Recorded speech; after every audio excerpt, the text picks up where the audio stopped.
Hey everyone, the master of the YouTube algorithm here. You're not that guy. Seriously though, thank you guys so much for the support on my last video. I did not expect that many views and likes on my first video back that I recorded while half asleep too. So thank you guys for that. And today, as requested by a comment on the last video, I wanted to discuss how I draw hair in my illustrations. So I'll be including 5 tips that help me elevate my hair drawing skills, and I'll be demonstrating each tip with some live examples as well. Since most of these tips are pretty common though, I'll also throw in some common mistakes that correspond to each tip. Do keep in mind though, I'm not saying this is the only way to draw hair. This is just how I do things, and there's plenty of other methods. Hair is just one of those things that can be done in so many different ways, right? And everyone draws them slightly differently. So yeah, but still, if you want to draw like what you saw in the thumbnail, for example, then of course feel free to follow this. Alright, and that's pretty much it for the intro. Let's get into the tips. Alright, so one of the things that beginners usually don't think about is the fact... Oh wait, hold on. I have my fan on. So you should know about the point at which hair tends to spiral or grow out of. So usually people have it on the back of their head, like around the top, around that part, and hair tends to grow outwards from that point. So something like this. So the first tip basically is that you should be aware of this point and make it so that the hair grows out from that point. And if you weren't doing this before, it might just come out a bit uneven, maybe unorganized or flat even. So let's say you weren't aware of this point right here. You might have been drawing hair from, you know, just coming out from the back, something like this. And as you can see, it looks a little flat. It looks 2D. It looks like the head is, you know, like a Minecraft head. You can't really see the curves on it. I still drew curves here out of habit. It's just how I do things now. But basically, if you want to fix that, you can try to be aware that hair will grow out from the center a little bit and try drawing it out from there.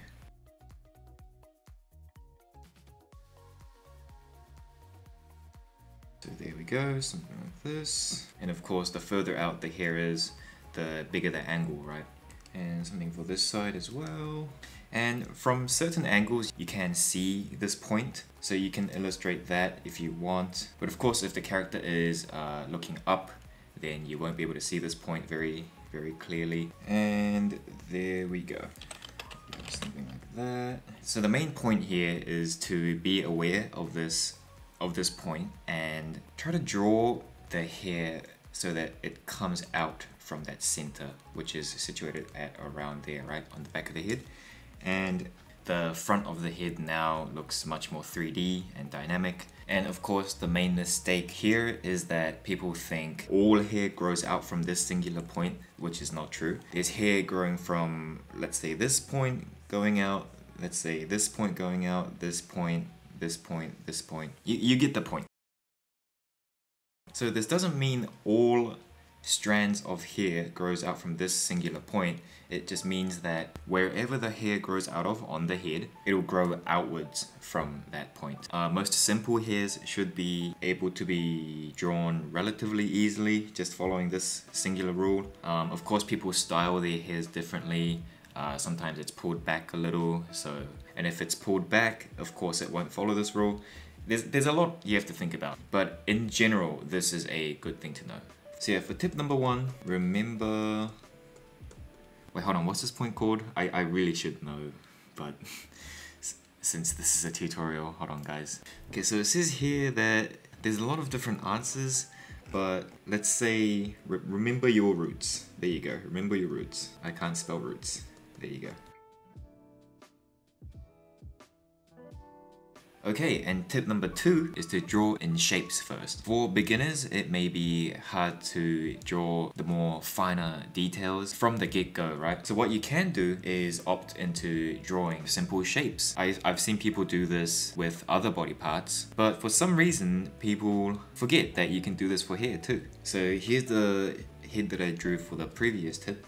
And I can draw it like that because I'm used to it, right? I drew like 20... maybe not 20 around 10 times maybe for full illustration. So I can do that, right? You might have some trouble if you're a beginner. And so what you can do instead is, of course, now being aware of the point, the root, you can draw sort of a shape like this. And there you go. Already just from that simple shape, you can see kind of where it's going, right? And you can easily add the side part here, just like that. This side part coming down here.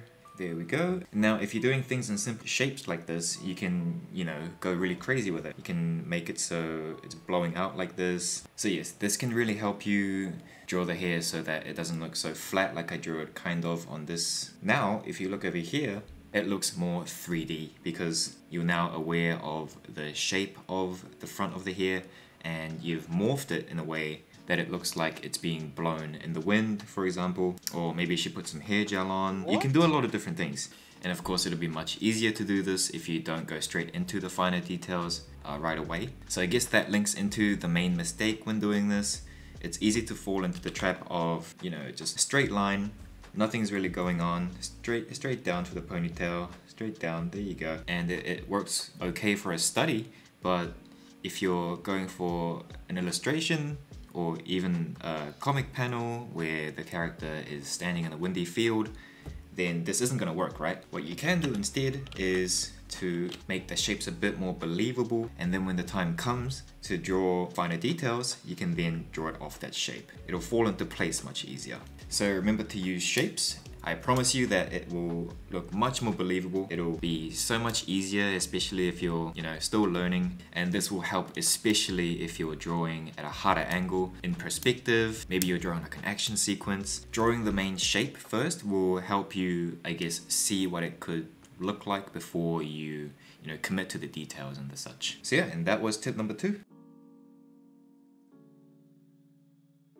Right, and for the third tip, I'll just use what I have already drawn here. The point here is that there is usually a clear front, side, and back of the head. So in this case, around this part would be the front, this part here would be the sides, and of course that is obstructed by the front here, and the rest would be at the back here. So what's the takeaway from this?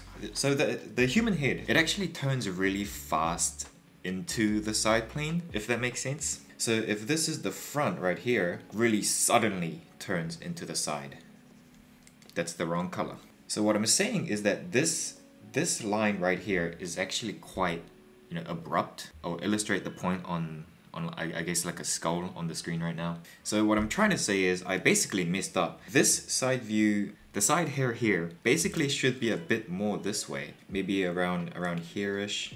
Would have been a bit more accurate. As soon as you start thinking of the head in this 3D shape of front, side, and back, you can pretty much draw any hairstyle because then you will know which part is the front, and of course the front will cover the side and the side will cover the back. Here's a good example here. So the front is here, and of course the side will not be visible in this area because of course the front is covering it. And again, I might be sounding like a broken record now, but yeah, this will help the image look more 3D. And of course the mistake here is that people might draw, for example, the side in front of the front, which wouldn't make sense. You know, it all depends on the hairstyle. There are hairstyles where, you know, the front part, I guess it like nests into the side here, but in those hairstyles, the side part is actually the front, and like it gets pretty confusing. But I guess the main takeaway is that you should think in front, side, and back for the human head, and I think no matter what style you're going for, I think it should at least help you, I guess, visualize it better. So yeah, that's tip number 3: front, side, and the back.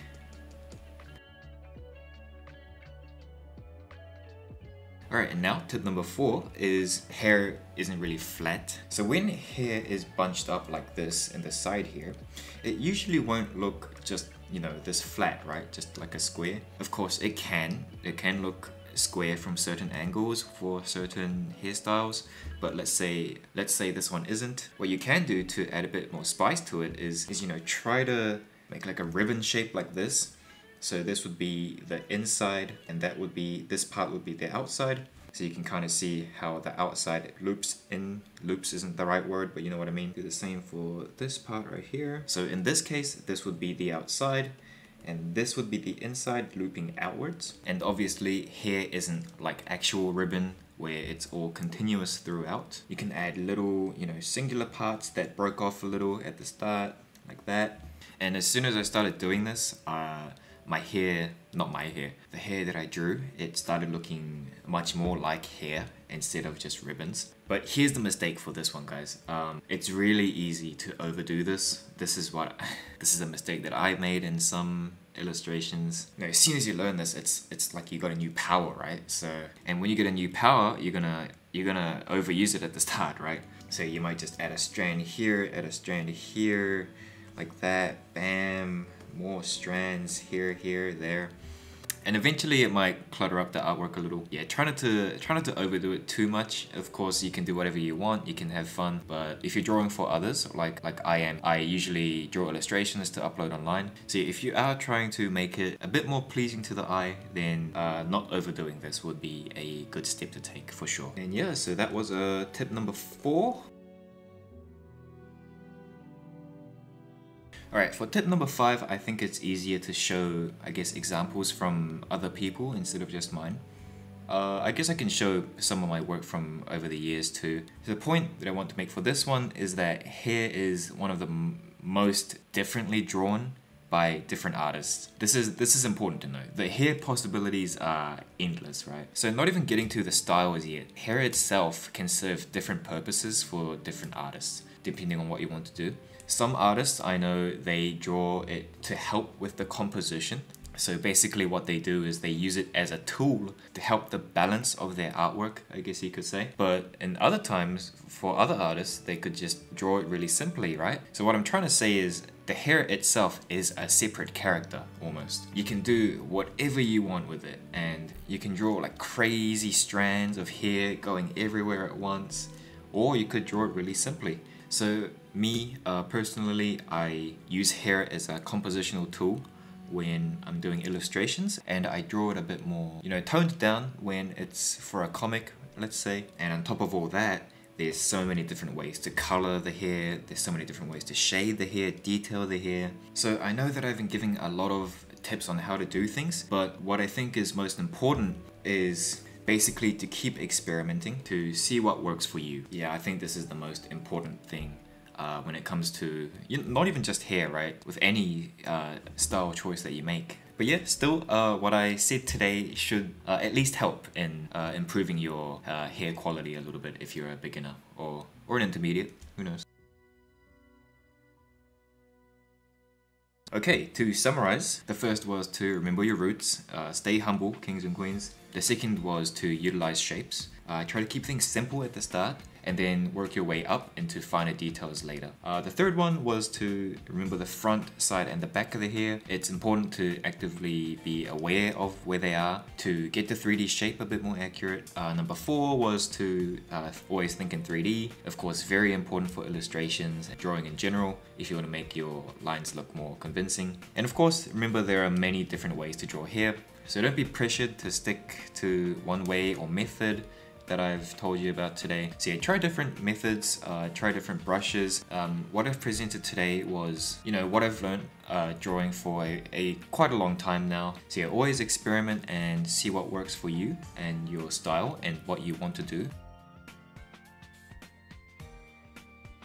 Okay, well that should do it for the video. Anything I need to mention? I guess I should start by thanking you guys again. It's been a busy week with mid-semester tests and all that, so it really motivated me throughout the week to, you know, push through it and get back into making videos again. So that was really nice. So thank you guys. I'll try my best to make entertaining stuff for you guys in the future. And and thank you to the people that checked out my manga. To people who aren't aware, I am currently drawing my own series. Chapter 1 is out and it is a long chapter. And I'll put it in the description again if you want to check it out. And someone gave some really cool feedback and stuff like that, so it was really cool. Oh, and again, no pressure to check it out or anything like that, but yeah, just putting it out there. Okay, and that should be it for the video. If you made it this far, thank you very much. And if it helped in any way, a like and a sub is always appreciated. And if you want to know some tips on how to improve fast as a beginner artist, I'll link that video on the screen right now. It's my previous video.